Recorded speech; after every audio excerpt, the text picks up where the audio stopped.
Welcome to Men Alive, a biblical journey to help us become conformed to the image of Jesus Christ. I'm your host, Paul Estabrooks. Our teacher is my longtime friend, Dr. Jim Cunningham, consultant in adult education and director of Go Teach Global. Jim, I have a question for you. Many times when we travel, we see the perfect sovereign timing of God. How would you encourage a man today who is experiencing a challenge and is waiting for God to do something special in his life? Paul, perhaps the easiest way is to tell two stories. The first is humorous, the second is a Bible story. The first story is about a tribal king whose thankful, faithful servant always said, "This is good," no matter what happened. One day the king was hunting with his servant. The king fired his gun at some birds, and the gun backfired and blew off the king's thumb. The servant looked at him and said, "Oh, king, this is good."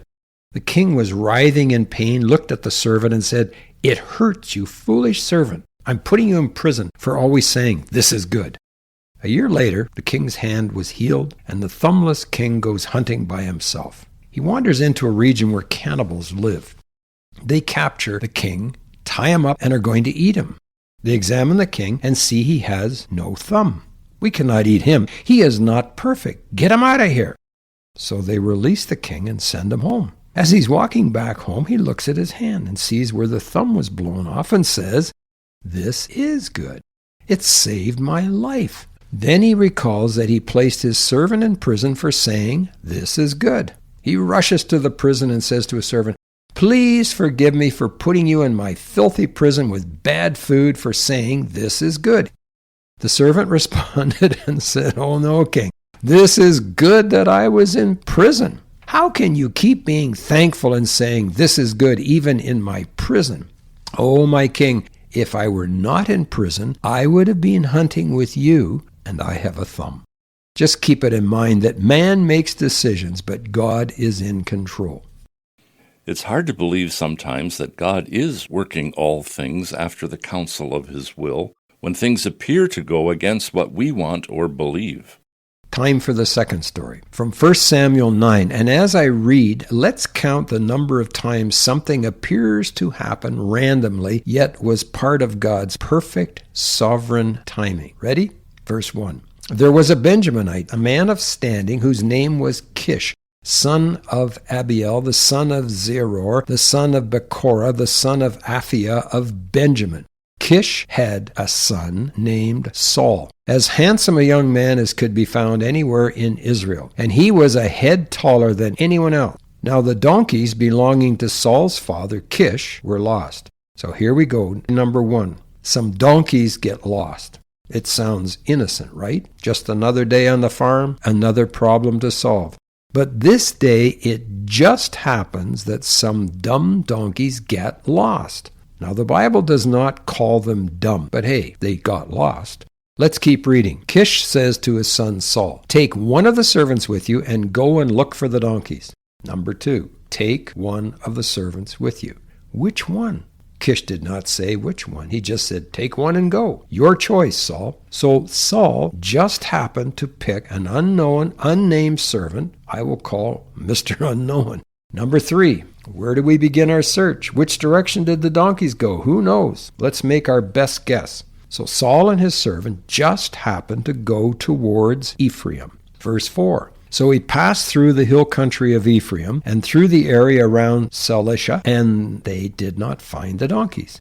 They went on into the district of Shalim, but the donkeys were not there.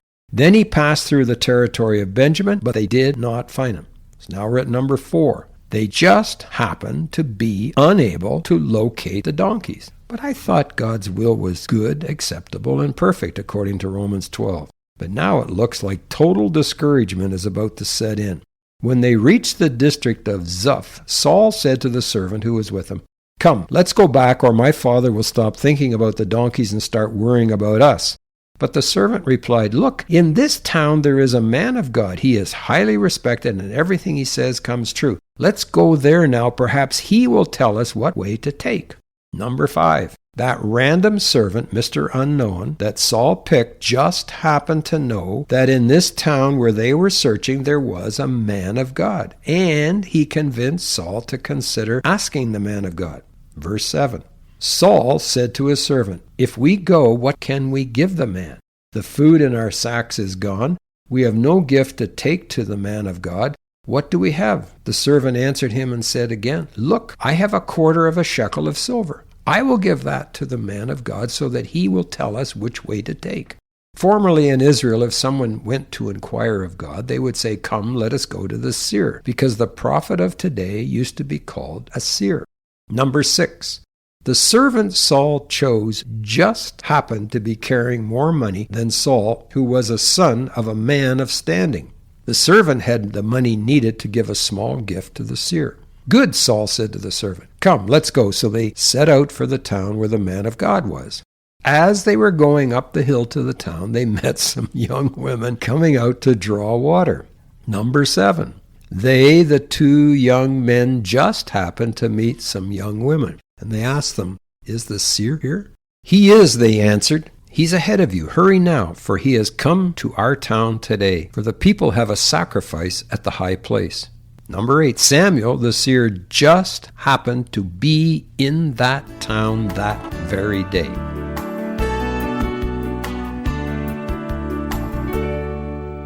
Before you get too far along, Jim, it just happens we need to remind our listeners that this is Men Alive with Dr. Jim Cunningham from Go Teach Global. For a printed copy of this program's contact Dr. Jim. His email is menaliveuntogod@gmail.com. Dr. Jim has written a book compiling many insights and biblical principles related to the 12 primary roles of a man. Its title is the same as this radio program, Men Alive, Conforming to the Image of Jesus Christ. You can access a copy on Amazon.com or on GoTeachGlobal.com. Now, the next step that just happened. Back to our story. As soon as you enter the town, you will find him before he goes up to the high place to eat. The people will not be eating until he comes, because he must bless the sacrifice. Afterward, those who are invited will eat. Go up now. You should find him about this time. They went up to the town, and as they were entering it, there was Samuel coming toward them on his way to the high place. Number 9. As Saul was entering the town, Samuel just happened to be coming out of town to offer a sacrifice. Now the day before Saul came, the Lord had revealed this to Samuel. Verse 16, "About this time tomorrow, I will send you a man from the land of Benjamin." Number 10, God told Samuel the day before that he, God, just happened to arrange to send a man to him from the tribe of Benjamin the next day, even though Saul just happened to have left home 3 days earlier. Does that mean the donkeys on the loose may have had a divine finger open the gate? Let's continue. The Lord says, "Anoint him ruler over my people Israel. He will deliver them from the hand of the Philistines. I have looked on my people, for their cry has reached me." When Samuel caught sight of Saul, the Lord said to him, "This is the man I spoke to you about. He will govern my people." So number 11, Saul just happened to be the man God sent to Samuel to anoint as king. Saul approached Samuel in the gateway and asked, "Would you please tell me where the seer's house is?" Number 12, Saul just happened to ask Samuel where to find the seer. "I am the seer," Samuel replied. "Go up ahead of me to the high place, for today you are to eat with me, and in the morning I will send you on your way, and I will tell you all that is in your heart. As for the donkeys you lost 3 days ago, do not worry about them. They have been found." We come to number 13. The donkeys just happened to have been found and returned home. "And to whom is all the desire of Israel turned, if not to you and your whole family line?" So Samuel has a meal with Saul and anoints him king of Israel. Do you get the picture, men? There is an eternal destiny being worked out here on earth between the sovereignty of God and the free will of men. Who let the donkeys out, God or man? Answer, both. Who chose the servant, God or Saul? Answer, both. And so it continues today. Who is making decisions in your life? You are. Who is using those decisions to work His glory? God is. Romans 8:28 says, "We know that all things work for good for those that are called according to his purpose." Galatians 4:4 says, "But when the fullness of time came, God sent forth his Son, born of a woman, born under the law." God's timing is perfect. God works according to human decisions. Exactly, Paul. Are we puppets? Never. Are we accountable? Always. Can we blame God? Never. Are we responsible? Always. Do we get the credit? Never. Does God get the glory? Always. His timing is good, acceptable, and perfect. In the scriptures, there are 3 conflicting prophecies about the birthplace of the promised Messiah.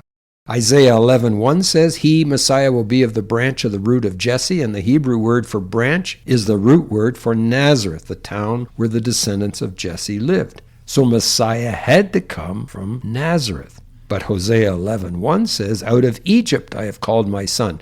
So like a second Joseph, the Messiah would come from Egypt to rescue his people. Messiah had to come from Egypt. But Micah 5:2 says, "Thou Bethlehem of Judea, though small, out of you will come a ruler for my people Israel." Messiah had to come from Bethlehem. Yet in the fullness of time, God sent his Son, born of a woman, to redeem us as the spotless Passover lamb so we can stand spotless before his throne. All 3 prophecies were fulfilled. It just happened that a Roman tax census caused Mary and Joseph to go to Bethlehem, and Jesus was born in Bethlehem. It just happened that Herod tried to kill Jesus, so Mary and Joseph fled to Egypt, and Jesus later came out of Egypt. It just happened that Archelaus ruled Bethlehem when Mary and Joseph came back from Egypt, so they were directed by an angel back to Nazareth, and Jesus was called a Nazarene. All these events, by my calculation, likely occurred within a 7-year period after 400 years of silence by God. The interplay between man's decisions and God's sovereignty is one of the greatest mysteries in Scripture. But whatever view you hold, both are at work in building God's kingdoms. God's timing is perfect. Like our tribal king's servant said, "This is good." Thanks, Jim. There you have it, men. God's timing is perfect. For a printed copy of this program's teaching or with any questions you may have, contact Dr. Jim. His email address is menaliveuntogod@gmail.com. Men Alive is a production of Go Teach Global. For more information, go to our website at www.goteachglobal.com. Until next time, I'm your host, Paul Estabrooks, on behalf of Dr. Jim Cunningham, encouraging you to be men alive, conformed to the image of Jesus Christ.